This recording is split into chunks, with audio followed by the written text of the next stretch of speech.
t'adorer. Tu m'as tout donné. Je veux t'adorer. Tu m'as tout donné.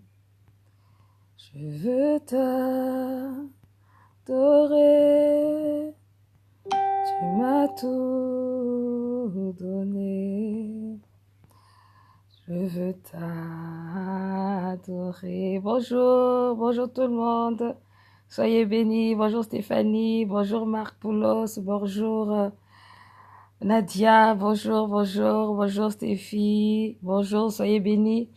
Et bienvenue au direct sur l'exhortation que je vais apporter aujourd'hui. Que Dieu vous bénisse. Amen. Je reçois la bénédiction et encore bonne année pour vous, au premier direct de l'année, si je ne me trompe pas. Que le Seigneur vous bénisse abondamment, grandement. Paix, joie, amour dans vos maisons, dans vos foyers, bénédiction, conquête, tout ce qui est nécessaire pour la gloire de Dieu. Bonjour Cécilia. Soyez bénis au nom de Jésus-Christ. Que le Seigneur soit avec vous tous. J'espère que la rentrée s'est bien passée pour les petits qui ont repris l'école et que la gloire de Dieu va les accompagner pour la suite de notre parcours de 2018 et le parcours de l'année 2018-2019 concernant l'année scolaire. Bénissons nos enfants, encourageons-les à réussir, encourageons-les à aller à l'école, à faire les choses comme il faut et que la gloire de Dieu les accompagne et que le feu de Dieu demeure. Bonjour Lisou, sois béni. Merci pour le feu. Oui, nous sommes en feu. Bonjour Zé, bienvenue. Que le Seigneur vous bénisse. Bienvenue aussi sur ce direct, sur l'exhortation. Alors sans plus tarder, je voudrais que nous puissions fermer nos yeux. Bonjour Pamela, sois bénie. Vive le Gabon, le Seigneur est au contrôle. Ça va aller, il faut que la parole de Dieu se réalise. Parce que au Gabon aussi, il y a des chrétiens, il y a des personnes qui prient. Et trop, c'est trop. À un moment donné, il faut que ça bouge. Et vous savez qu'il n'y a pas de résultat efficace sans sacrifice. Malheureusement, ce sont les lois spirituelles. Donc, prions pour que le Seigneur préserve le Gabon, que le Seigneur préserve les familles, que le Seigneur prenne le contrôle de toutes choses dans le nom puissant de Jésus-Christ. En tout cas, nous ne sommes pas inquiets. Nous savons que notre Dieu est fidèle en toutes circonstances. Bonjour et bonne année à Lorma de la Rose. Que le Seigneur vous bénisse depuis la Guyane. On est ensemble. Que la gloire de Dieu brille sur chacun des membres de la famille. Et salutations à ton époux.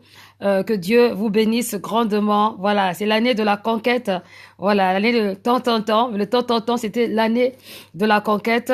Donc voilà, sans plus tarder, nous allons prier le Seigneur pour cette exhortation afin que cela puisse parler au cœur de tout un chacun. Éternel Dieu de gloire, nous te levons, nous te bénissons. Seigneur, tu nous as tout donné, nous voulons t'adorer. Tu nous as tout donné, nous voulons glorifier ton nom, Seigneur. Voici, Père éternel, une pensée que tu as mise dans mon cœur pour encourager ton peuple, pour encourager ceux qui ont besoin d'entendre le son de ta voix.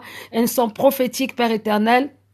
Manifeste-toi et agis. Merci encore pour ta fidélité, ton amour. Tu as permis que nous soyons en vie aujourd'hui. Nous sommes réveillés. Seigneur, oh Dieu, nous sommes, Seigneur, en train de faire nos activités. Ce n'est pas un mérite, mais c'est une grâce. Tu nous accordes encore la possibilité de participer à ta gloire et nous te disons merci. Merci pour cette année nouvelle qui a commencé. Seigneur, oh Dieu, cette année de conquête. Nous allons conquérir des territoires avec tant de choses à faire, Seigneur. Nous voulons te dire merci parce que tu nous réveilles, tu nous éveilles et tu nous donnes la victoire. Tu nous montres des chemins, des choses cachées. Et tu nous donnes aussi, Seigneur, des secrets importants pour aller tout au long de cette année dans la direction de la victoire. Sois élevé, Seigneur. Bénis toute personne qui s'est connectée à ce direct ce matin. Et élève-toi, oh Dieu, dans la vie de quelqu'un. Celui qui était découragé, j'appelle, Seigneur Dieu de gloire, la force. Fortifie-le, Seigneur, par la puissance de ton esprit. Répands ta grâce et ton esprit dans la vie de chacun. Je prie que tu réveilles les dons qui étaient endormis. Seigneur, que tu réveilles aussi les rêves rêves de certaines personnes qui étaient enfouies quelque part, parce que cette année, Seigneur, au Dieu de gloire, tu ressuscites au Dieu de gloire des visions, tu ressuscites au Dieu de gloire des choses, Seigneur, dans la vie de tout un chacun, pour que ta puissance et ta gloire se manifestent dans la vie de tout un chacun. Oh Dieu, je reconnais que tu peux tout, que tu n'es jamais en retard. Seigneur, oh Dieu, là où quelqu'un était tombé, Père éternel, relève la personne, qu'elle se relève et qu'elle puisse avancer, qu'elle puisse continuer, Seigneur, pour la seule gloire de ton nom. Merci pour ton amour, merci pour ta patience, ta longue patience et ta miséricorde. Nous savons, Seigneur, que tu reviens bientôt et nous ne voulons pas perdre de temps. Nous voulons t'aimer de tout notre cœur, toute notre âme et toute notre force.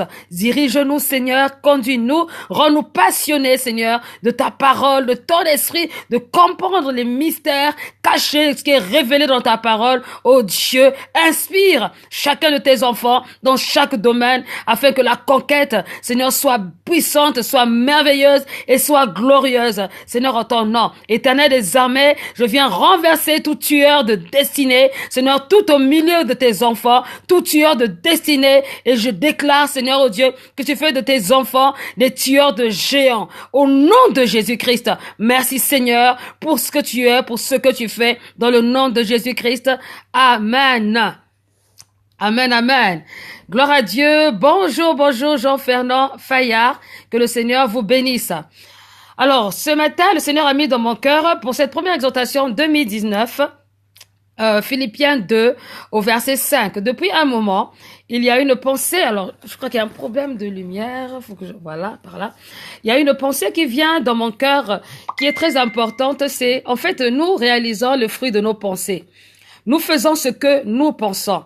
Et ça veut dire que plus je veux penser aux bonnes choses, plus je veux faire des bonnes choses, plus je penserai aux mauvaises choses, plus je veux réaliser des mauvaises choses. Vous voyez que lorsque l'ennemi veut commencer à te déstabiliser, à te détruire, il va commencer d'abord par tes pensées. Il va d'abord commencer par déstabiliser ton cœur, déstabiliser ta manière de voir, déstabiliser ton entourage, déstabiliser les projets que tu vas entreprendre. Il va essayer de tout déstabiliser en toi. Et si tu n'as pas la sagesse et l'intelligence, si tu n'es pas capable de réfléchir selon le Saint-Esprit ou encore selon le bon esprit que le Seigneur t'a donné, malheureusement, tu vas commencer à subir le fruit de tes pensées. Bien-aimé, il est nécessaire, il est important de régénérer nos pensées chaque jour par la puissance du Saint-Esprit. Il est nécessaire de ne pas laisser les fruits de nos pensées nous emmener vers la chute.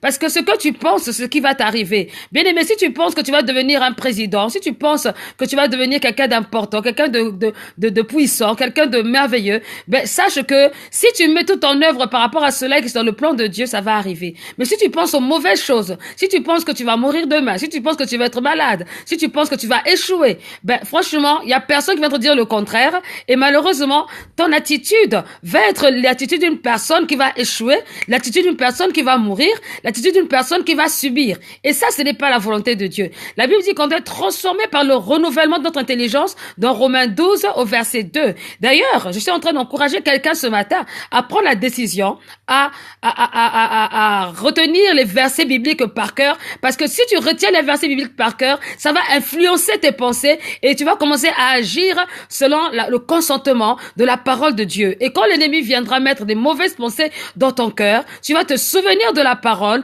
et de ce fait, tu ne vas pas croire aux mensonges que le diable va te donner, mais tu vas croire à ce que la parole de Dieu te dit. C'est pourquoi je dis de faire attention. Nous devons faire extrêmement attention aux pensées que nous allons avoir. Bien aimé, si tu as peur, si tu as les pensées de peur, les choses qui se passeront autour de toi vont forcément t'inspirer la peur. Si tu as la joie, si tu as un état d'esprit de joie, si tu penses à la joie, tu vas avoir aussi une attitude de joie et ce qui va t'arriver, ce sera aussi la joie. Et comme même le malheur peut se présenter, tu auras une manière d'agir par rapport à ce malheur. La Bible déclare dans Philippiens 2 au verset 5, j'aime beaucoup l'épître de Philippiens parce que Paul est en train de parler à une église. Les Philippiens, c'était une église qui devait grandir spirituellement et qui devait grandir dans l'humilité, qui devait comprendre les réalités spirituelles. Et ici, Paul parle aux Philippiens en leur disant, au verset 5, alors là, c'est la version Semeur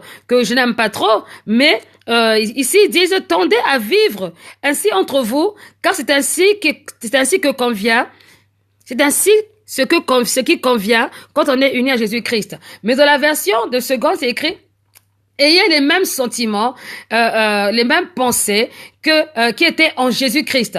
Quelles sont les pensées que Jésus-Christ avait? Jésus-Christ avait les pensées de ramener les morts à la vie. Jésus-Christ avait les pensées de l'amour. Jésus-Christ avait les pensées de la résurrection. Jésus-Christ avait la pensée de restaurer la communion spirituelle entre Dieu et l'homme. Jésus-Christ avait les pensées d'apporter un réveil. Jésus-Christ avait les pensées de faire prospérer l'homme à tous égards. La Bible déclare dans le livre d'Ésaïe 53, au verset 4, que c'est par les meurtrissures de Christ que nous sommes guéris. Il avait la pensée d'aller à la croix pour que l'homme soit sauvé. Il avait les pensées d'aller à la croix pour que l'homme soit ressuscité. Bonjour et bonne année et à Noël, que le Seigneur te bénisse et garde toute la famille au nom de Jésus. Jésus-Christ avait les pensées d'une personne qui voulait voir les autres évoluer. Il avait les pensées d'élever les autres. Il avait les pensées de l'humilité. Jésus-Christ avait les pensées de dominer sur la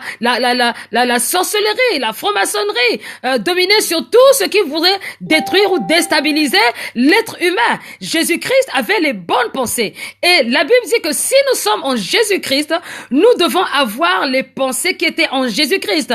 Nous ne devons pas avoir les pensées du monde, les pensées des hommes, les pensées de la manière de voir de quelqu'un. Non, nous devons avoir les pensées qui étaient en Jésus-Christ, c'est-à-dire les pensées qui sont conduites par le Saint-Esprit et non par les choses du monde, par la manière de voir des uns et des autres. Donc, franchement, si tu es uni au Seigneur, tu dois avoir les bonnes pensées parce que les bonnes pensées vont t'emmener vers le succès. Les bonnes pensées vont t'emmener vers des conquêtes. Bien aimé, avant de construire une maison, avant de mettre une maison en fonction, il y a toujours un plan. Il y a toujours quelque chose qui vient de la pensée. On réfléchit d'abord et voilà, on fait un plan, on fait une maquette et au travers de la maquette, on se dit voilà, je vais faire ça, je vais faire ça et maintenant on va mettre cette maquette en pratique de façon concrète. Donc, la maquette devient le fruit des pensées. Et donc, de ce fait, un jour, on passe de l'invisible au visible. Tu ne peux pas avoir des mauvaises pensées et vouloir avoir des bonnes choses. Ça ne correspond à rien du tout. Tu ne peux pas avoir des mauvaises pensées et croire que Dieu va te bénir. Dieu a besoin d'une foi. Dieu a besoin de quelque chose, d'un matériel important qui permettra qu'au travers de ces pensées, que ce que tu avais pensé puisse se concrétiser positivement. Donc, vraiment, ce matin, j'ai à cœur de vous dire, s'il vous plaît, d'avoir des bonnes pensées. Et des bonnes pensées sur ton frère, et des bonnes pensées sur ta sœur, et des bonnes pensées sur ton voisin, et des bonnes pensées. Même si ce que tu vois signale le contraire, passe ton temps à avoir des bonnes pensées. Parce que ça va te protéger. Je ne dis pas, ne demande pas d'être naïve. Je ne demande pas de ne pas avoir de discernement. Parce que bien aimé, Dieu nous demande aussi d'avoir du discernement. Et il y a des choses qui se révèlent aux alentours de nous qui parfois peuvent nous emmener justement à être prudents, à faire attention. Mais même en étant prudent, en faisant attention, cultive quand même dans ton cœur les bonnes pensées qui permettront à ce que Dieu puisse changer la situation d'une personne qui a des mauvais comportements, des mauvaises pensées. C'est ce qu'on appelle, tu ouvres une petite brèche au cas où le Saint-Esprit touche la personne et que la gloire de Dieu se manifeste. Mais comme tu avais déjà des bonnes pensées, cela va encore se confirmer, va se révéler. Bien aimé, beaucoup de choses se passent en mal autour de nous parce qu'on n'a que des mauvaises pensées. Et on cultive cela. Et on croit que, et surtout le pire, c'est que lorsqu'on pense que nos mauvaises pensées, c'est la vérité. Alors que les mauvaises pensées ne sont pas la vérité. Les mauvaises pensées, c'est une pensée que tu as dans ton esprit à cause des situations que tu as vécues, mais ça vient pas forcément de Dieu. Bien aimé, pour contrecarrer les mauvaises pensées, tu as besoin de t'inspirer de la parole de Dieu. Voilà pourquoi Paul disait aux Philippiens qui vivaient dans la rivalité, qui vivaient dans les compétitions, qui vivaient dans je ne sais pas moi, une manière de voir qui ne correspondait pas aux chrétiens. Il leur dit, ayez en vous les mêmes sentiments qui étaient en Jésus-Christ. Ayez en vous les mêmes pensées. Il dit même, ayez une même pensée. Ce n'est pas la pensée unique. C'est-à-dire dire la pensée positive, non plus pas la pensée positive non plus, je veux dire une pensée glorieuse, une pensée spirituelle qui permet au Seigneur d'agir. Oh, bonne année, servant de Dieu, Bernie Kabango. J'espère qu'on se verra en 2019 par la grâce de Dieu. Donc, bien aimé, c'est important de réaliser que si tu penses mal, tu récolteras aussi le mal. Si tu penses bien, tu récolteras le bien. Et vous avez vu que les gens peuvent faire des programmes, des complots contre vous. Ils ont des mauvaises pensées contre vous. Mais vous n'avez pas de mauvaises pensées. Vous êtes sage, vous êtes tranquille dans votre coin. Mais tellement ils ont mal comploté. Dieu, comme il connaît votre cœur et que vous n'êtes pas méchant et que vous êtes quelqu'un de réfléchi, quelqu'un de loyal, eh ben Dieu s'occupe d'eux. Il les fait tomber dans leur propre piège parce que ils avaient des mauvaises pensées. Bien aimé, à force de penser que tu vas mourir, mais tu vas mourir.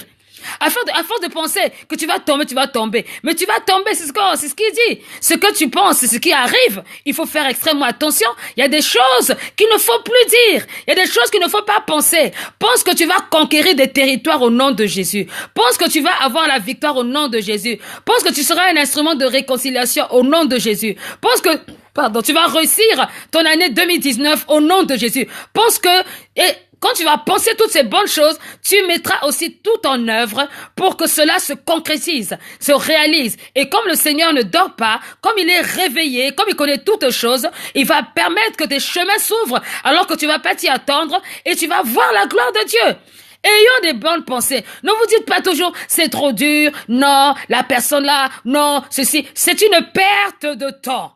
C'est une perte de temps. Dieu s'occupe des Balaam. Dieu s'occupe de Balak. Dieu s'occupe de tous des Corées. Dieu s'occupe de toutes ces personnes-là. Dieu s'en occupe. Toi et les bonnes pensées. Ce que Dieu a mis dans ton cœur, qui est juste, qui est sain, qui est véritable. Mets-le en pratique. Je t'assure, tu seras étonné. La fin de l'année va arriver en 2019. Tu vas bénir le Seigneur. Tu vas sauter de joie. Vous savez, l'année dernière, nous avons confessé à l'église, c'était l'année de la profondeur. Et bien, de l'avoir confessé, puisque nous avons inspiré cela, nous avons vu la profondeur dans l'église.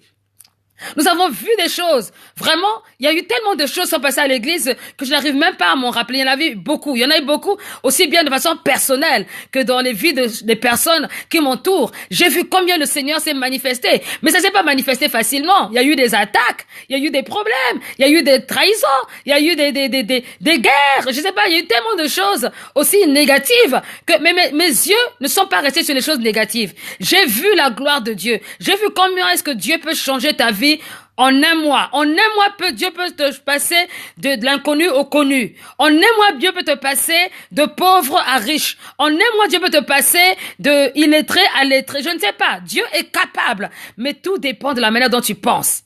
Bien aimé, lorsque j'étais en train d'organiser mes voyages pour 2018 et que je voyais qu'il fallait que je fasse tous ces voyages au mois de novembre, je me suis dit, oulala Seigneur, tout le mois de novembre, je vais être en voyage. Et ma famille alors, et mes enfants, et mon mari, et l'église. Et j'ai commencé à avoir les pensées. Il dit non. Il faut que j'ai des bonnes pensées. Il faut que je me dise que ce que je vais faire, c'est pour l'œuvre de Dieu. Alors j'ai commencé à imaginer. J'ai fait un plan. Il dit bon, de telle date à telle date, je serai au Bénin. De telle date à telle date, je serai en Inde. De telle date à telle date, je serai en Italie. Bon, voilà, il y a 2 jours par-ci, 2 jours par-là, 3 jours. J'ai commencé à organiser, j'ai mis ça en prière. J'ai vu l'appui de Dieu, j'ai dit bon, j'ai commencé à prier par rapport aux billets. Comment ça va se passer? Dieu a pourvu aux billets. Dieu a fait tout ce qui était possible de faire pour que je puisse aller à tous ces voyages. Et pendant que j'étais là-bas, bien aimé, pendant que j'étais à tous ces endroits, mes enfants n'étaient pas malades. Mon mari, il a assuré tout ce qu'il pouvait faire. Ma famille a été protégée. J'avais des bonnes pensées. Je me suis pas dit oui, quand je vais partir, peut-être quelqu'un va tomber malade, peut-être qu'il restera à l'église, il y aurait mort. Je n'ai pas pensé à ça. Parce que je voulais que la gloire de Dieu se manifeste. J'avais confiance en mon Dieu. J'avais confiance en ce que l'Éternel Dieu avait dit. S'il avait inspiré ces personnes à m'inviter, c'est qu'il avait déjà pourvu. Tout ce qui vient de Dieu réussit toujours. Et ce qui ne vient pas de Dieu, eh ben, ça échoue aussi.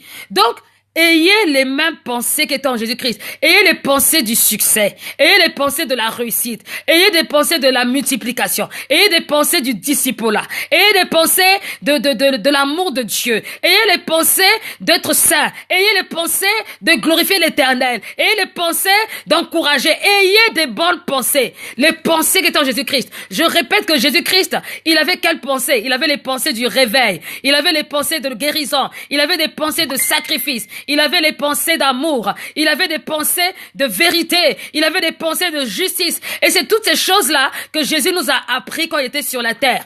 Il n'avait pas les pensées de gagner beaucoup d'argent. Il n'avait pas des pensées d'arnaquer ses frères. Il n'avait pas des pensées de dominer sur le peuple. Ce n'était pas les pensées de Jésus. Et quand vous lisez le livre de Philippiens, la manière dont Paul a écrit, mais vraiment, ça te pousse à l'humilité. Ça te pousse à te repositionner. Ça te pousse à revoir aussi ton frère ou ta sœur comme étant supérieur à toi.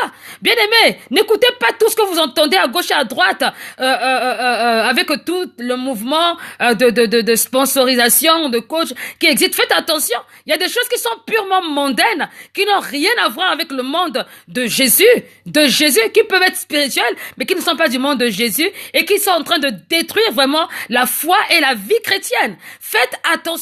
Cherchez vraiment l'Éternel. Cherchez Dieu. Ayez les pensées qui sont en Jésus-Christ. Vous savez, la parole de Dieu déclare que les pensées de Dieu ne sont pas nos pensées. Pourquoi cette parole est dite? Parce que simplement, notre manière de penser, notre raisonnement est souvent corrompu par la chair.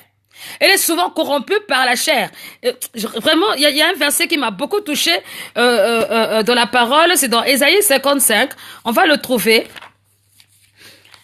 Ésaïe 55.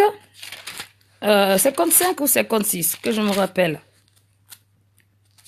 Alléluia. Voilà, c'est Ésaïe 55 au verset 8. C'est le prophète Ésaïe qui est en train de parler, qui fait un appel à la repentance de façon universelle. Et regardez ce qu'il dit, car vos pensées ne sont pas mes pensées, et vos voix ne sont pas mes voix, déclare l'Éternel, autant le ciel est élevé au-dessus de la terre, autant mes voix sont élevées au-dessus de vos voix, et autant mes pensées sont élevées au-dessus des vôtres. Pourquoi? Parce que la pensée de l'homme est corrompue. La pensée de l'homme est limitée. La pensée de l'homme, elle est, voilà quoi, je crois ce que je vois. Quand je vois quelque chose, et puis je pense immédiatement. Mais si tu as les pensées renouvelées, si tu as l'esprit, l'intelligence renouvelée, sache que, alors, tu auras les mêmes pensées que Jésus-Christ. Et là, tu pourras réussir, tu pourras avancer selon le plan que Dieu a prévu pour toi. Alors, lorsque tu auras des barrières en face de toi, tu ne regarderas plus les barrières comme un blocage, mais tu regarderas les barrières comme un sujet pour glorifier le nom de l'Éternel. Tu verras les barrières comme un sujet de manifester la puissance et la gloire de Dieu. Et ces barrières vont te démontrer que simplement, toi seul, tu ne peux pas, mais avec Dieu, tu peux. Avec Dieu, tu peux. Vous savez, j'aime la parole de Dieu parce que la parole de Dieu nous encourage. Elle nous fait du bien. La Bible déclare que Dieu trace un chemin dans le désert. Dieu trace un chemin dans le désert. Si ta vie est compliquée. Ta vie, elle n'a pas de forme. Ta vie est étrange, bizarre. Sache que ça ressemble peut-être au désert. Ça ressemble à rien. Mais en ayant les pensées que Dieu est capable de transformer cette vie, tu verras que cette vie va être transformée. Pourquoi? Parce que en t'appuyant sur le Seigneur, tu vas utiliser tout un tas de choses qui sont tout autour de toi, des moyens que Dieu va mettre à ta disposition pour transformer ta vie. Bien-aimé, sur la terre, on a encore le choix. Là où tu es, tu as encore le choix. Là où tu es, tu as encore la possibilité d'évoluer, d'avancer. Tu as encore la possibilité de vivre des merveilleuses, des bonnes choses avec l'Éternel. La main de Dieu n'est pas courte pour agir, ni son oreille trop dure pour entendre. Mais c'est la différence, c'est ton cœur. Là où sera ton cœur, là où sera ton trésor, quelles sont les pensées qui sont dans ton cœur? Les pensées de limitation, brise les limitations qui t'empêchent, qui te bloquent. Brise les limitations. Quel que soit le nombre d'années que ça prend, le temps que ça prend. Dieu a promis le succès, je dis que tu auras le succès. Nous sommes dans l'année de la conquête. Cette année, tu dois conquérir les territoires. N'arrive pas à les conquérir seulement avec les yeux, mais tu vas les conquérir matériellement, physiquement. Tu vas les conquérir et pour cela, il faut que ta pensée soit en harmonie avec ce que tu dois faire. Sinon, tu es décomposé. Sinon, ça n'a pas de sens. Tu ne peux pas dire que oui, moi, j'aime Dieu. Tu ne peux pas dire que je vais suivre Dieu et avoir des pensées qui sont contraires à la la parole de Dieu, ça ne correspond pas. Parce que les pensées vont influencer tes actes. Hein? Les pensées influencent les actes. C'est parce que je veux construire une maison que je pense à faire la maison, je pense à construire le plan et que je me mets à utiliser l'argent que j'ai, que je vais acheter des briques, je vais appeler les architectes, je vais appeler des personnes qui vont commencer à construire la maison que moi j'ai pensée, pas la maison que d'autres personnes ont pensée. Bonjour William et bonne année à toi, que le Seigneur te bénisse. Bonjour Julien Willow, que le Seigneur vous bénisse aussi. Donc, les pensées. Quelles sont les pensées que vous avez, mes bien-aimés? Quelles sont les pensées? Aujourd'hui, nous sommes lundi, c'est le premier jour de la semaine. Quelles sont les pensées que vous avez? Qu'est-ce que vous avez déjà investi? La Bible déclare dans Romains 8, au reste, toutes choses concourent au bien de ceux qui aiment Dieu. Même si les choses ne fonctionnent pas comme toi tu veux, sache que Dieu ne te veut pas de mal. Dieu te veut du bien et des bonnes pensées pour les choses à venir. Le chemin du Seigneur n'est pas ton chemin. Les voies du Seigneur ne sont pas tes voies. Tu as pensé quelque chose, ça s'est pas passé comme tu crois, alors c'est pas grave. Dieu est avec toi. Tu es tranquille. Sois en paix. Que ton cœur soit en paix, ne sois pas troublé. Et les mêmes, regardez, Jésus c'était quelqu'un vraiment la force tranquille. Jésus ne pensait pas négativement. Jésus c'est-à-dire Jésus, pourtant les gens l'en voulaient, les gens étaient prêts à faire des programmations pour le tuer et tout. Mais ses pensées c'était, il faut que j'aille à la croix pour que les hommes soient sauvés. Donc tout ce qu'il faisait était guidé par ses pensées. Les pensées vont guider ta vision. Les pensées vont guider ton itinéraire. Les pensées vont guider ta manière d'agir. Les pensées vont guider ta manière de réfléchir. Bien aimé, les pensées, c'est très important. À l'heure où je suis en train de parler, à quoi tu penses? À l'heure où je suis en train de parler, à quoi tu réfléchis? Est-ce des bonnes choses? Est-ce des mauvaises choses? Regardez les personnes qui pensent à se venger. Quand ils pensent à se venger, ils mettent tout en œuvre pour se venger. Parfois, j'entends des témoignages, des gens qui disent, voilà, j'étais en prison pendant 5 ans, et pendant tout le temps que j'étais en prison, j'étais en train de réfléchir de la manière dont je vais me venger de la personne qui m'a emmené en prison. Et la finition de ça, c'est quoi? C'est qu'elle finit par tuer la personne, ou elle finit par détruire la vie de la personne. Donc, elle met en pratique les fruits de ses pensées pendant 5 ans.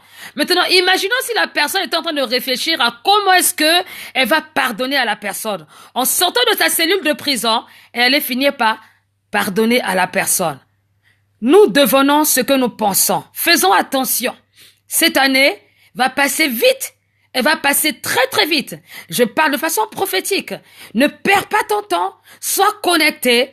Va à la source de la conquête et des bonnes pensées. Tout le long de cette année, le Seigneur va m'inspirer des messages sur la conquête, tantôt à l'église, mais aussi tantôt sur les directs. Et aujourd'hui, c'est le fruit de pensée, le fruit des pensées. Ayons ensemble, ayons en nous les pensées qui étaient en Jésus-Christ. Les pensées de joie, les pensées d'amour, les pensées de pardon, les pensées de succès, les pensées de prudence, les pensées de sagesse, les pensées de victoire, les pensées de réconciliation. Les bonnes pensées, mes bien-aimés, les bonnes pensées. Pas les pensées de se venger, les pensées d'être méchant, les pensées de dormir. Ça, c'est pas de Dieu. Et ce n'est pas comme ça qu'on va conquérir quoi que ce soit. Voilà. Que le Seigneur soit élevé. Que le Seigneur soit glorifié. Je répète les versets que j'ai utilisés. J'ai utilisé Philippiens 2, verset 5. J'ai utilisé aussi Ésaïe 55 au verset 8 qui m'a été inspiré sur le moment. Et Romains 8, verset 34. Que cela puisse vous inspirer pour tout le long de la semaine. Ayant en nous les pensées qui étaient en Jésus-Christ. Quand on appartient à Jésus-Christ, on n'est pas un électron libre pour faire ce qu'on veut. On fait comme Dieu que nous fassions. Que le Seigneur nous bénisse. Je vais prier pour terminer ce moment. Éternel Dieu de gloire, Seigneur, que ton nom soit glorifié. Oh Jésus, tu m'as tout donné. Je veux t'adorer. Tu m'as tout donné. Je veux t'adorer. Tu m'as tout donné. Je veux t'adorer. Tu m'as tout donné. Je veux t'adorer. Seigneur, tu nous as tout donné. Tu nous as tout donné, tu as tout accompli pour nous. Seigneur, le temps est venu de saisir. Le temps est venu d'accomplir. Le temps est venu d'agir. Le temps est venu d'agir dans le naturel, mais aussi dans le spirituel, d'influencer l'atmosphère par la puissance de ta parole. Merci pour ces versets que tu m'as inspirés et pour tous ceux qui ont entendu cette parole ce matin. Encourage-les, fortifie-les, que leurs pensées soient renouvelées ce matin. Seigneur, que nous puissions nous rappeler à chaque fois qu'en tout temps, toute circonstance, tu es au contrôle. Même pour moi qui te parle, Seigneur, lorsque j'oublie, ramène-moi à la raison. Seigneur, que mes pensées soient des pensées qui glorifient, qui te glorifient, qui protègent ton peuple, qui protègent, Seigneur, ton peuple de l'adversaire, de l'ennemi, qui protègent, au Dieu de gloire, tous ceux, au Dieu de gloire, qui ont confiance en toi. Seigneur, je refuse d'être naïve, d'être une personne imprudente. Seigneur, Dieu de gloire, je prie afin que ta gloire, je prie afin que ta sagesse, Seigneur Dieu de gloire, puisse être mon partage et être le partage de ceux qui te suivent. Élève-toi, ô Dieu, et accomplis ton plan, toi qui as tout accompli pour nous à la croix à Golgotha. Merci pour ton amour et merci pour ta fidélité et merci pour l'onction, ô Dieu de gloire, qui ouvre les portes, Seigneur, dans toutes les contrées, dans tous les continents, dans toutes les vies et dans tous les pays. Comme disait ma fille Stéphanie, Seigneur, j'ai confiance en toi, je sais que ce n'est pas fini et que ce que tu as commencé en 2018 par la pensée que tu m'as donnée va aller encore plus loin en 2019. Merci pour l'année de conquête, que ton nom soit glorifié au nom puissant de Jésus-Christ. Nous t'avons prié. Amen. Amen. Soyez bénis et à très très vite.